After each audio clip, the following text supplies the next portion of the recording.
વિગતવાર સમાચારની શરૂઆતમાં સૌથી પહેલા વાત વડાપ્રધાન નરેન્દ્ર મોદીએ ગાંધીનગરને ભેટ આપી।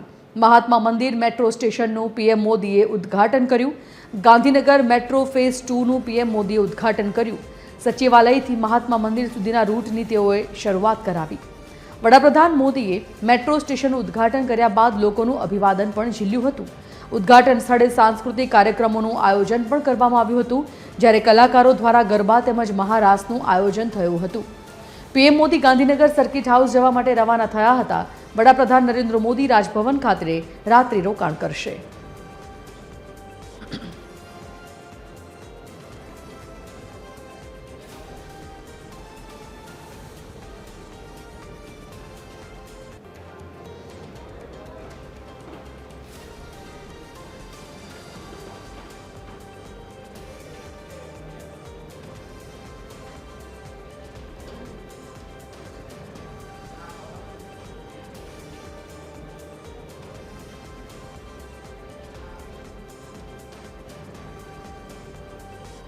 તો મહાત્મા મંદિર મેટ્રો સ્ટેશનનું વડાપ્રધાન નરેન્દ્ર મોદીના હસ્તે આજે ઉદ્ઘાટન થયું। મેટ્રો ફેઝ 2નું પીએમ મોદીએ ઉદ્ઘાટન કર્યું, જ્યાં મોટી સંખ્યામાં લોકો હાજર રહ્યા હતા। સચિવાલયથી મહાત્મા મંદિર સુધીનું આ રૂટનું ઉદ્ઘાટન આપને જણાવી દઈએ કે વડાપ્રધાન નરેન્દ્ર મોદીએ ઉદ્ઘાટન કર્યા બાદ લોકોનું અભિવાદન પણ ઝીલ્યું હતું। આજે રાજભવન ખાતે રાત્રિ રોકાણ કરશે વડાપ્રધાન નરેન્દ્ર મોદીએ ગાંધીનગરને આપી છે ભેટ। ખૂબ રંગે ચંગે તેમનું સ્વાગત કરવામાં આવ્યું ગાંધીનગરમાં।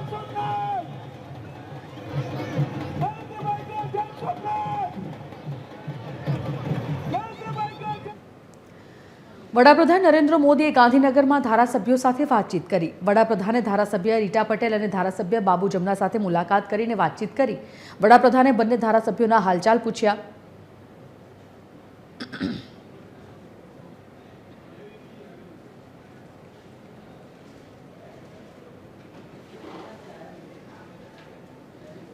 તો ખરો, પણ વિસ્તારમાં બધા મજામાં ને એવી વાત કરી કે શું બધા તમારા આજુબાજુના વિસ્તારમાં બધા મજામાં છે ને? હું તો લાઈનમાં ઊભો હતો, સ્વાભાવિક ઊભો હતો બધા જોડે।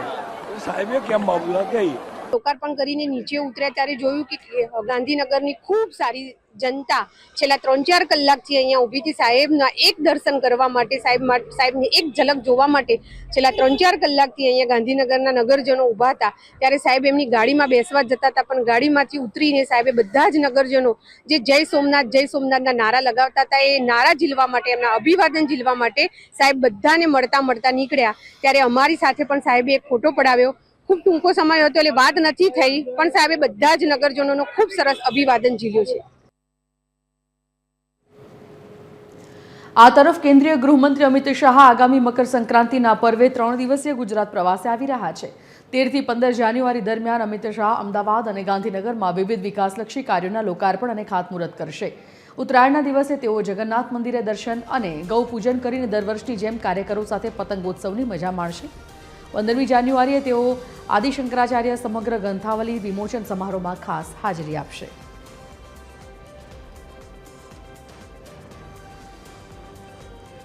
Associate editor Sonal Anadkat phone line પર જોડાઈ ગયા છે। સોનલ, કેન્દ્રીય ગૃહમંત્રી અમિત શાહ મકર સંક્રાંતિ પર્વે ગુજરાતના પ્રવાસે કેવા પ્રકારના કાર્યક્રમો તેમના તે દરમિયાન? વધુ એક વખત કેન્દ્રીય ગૃહમંત્રી અમિત શાહ દર વર્ષની માફક મકર સંક્રાંતિના પર્વ પર ગુજરાત આવી રહ્યા છે।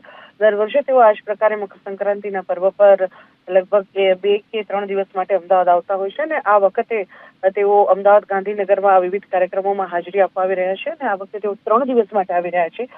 તેઓ 13 તારીખે અમદાવાદ ખાતે આવશે અને 13 તારીખે તેમના જે વિવિધ કાર્યક્રમો છે તેમાં તેઓ ભાગ લેશે। વિવિધ જે વિકાસ કાર્યો છે તેનું લોકાર્પણ અને ખાતમુહૂર્ત કરવાના છે, જે અંતર્ગત માણસા, ગાંધીનગર, અમદાવાદ, આણંદ અને ખેડા જિલ્લા ખાતે તેમના વિવિધ કાર્યક્રમો જે છે તે આયોજિત થયા છે।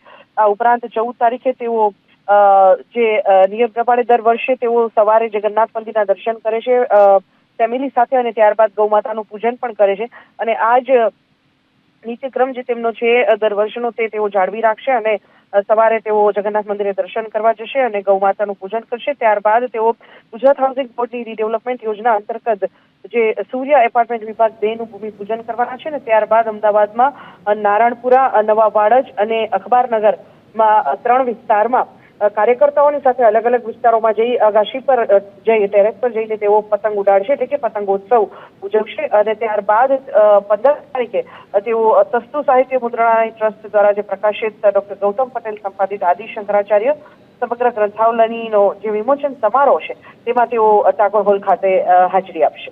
જી ધન્યવાદ જાણકારી માટે સોનલ.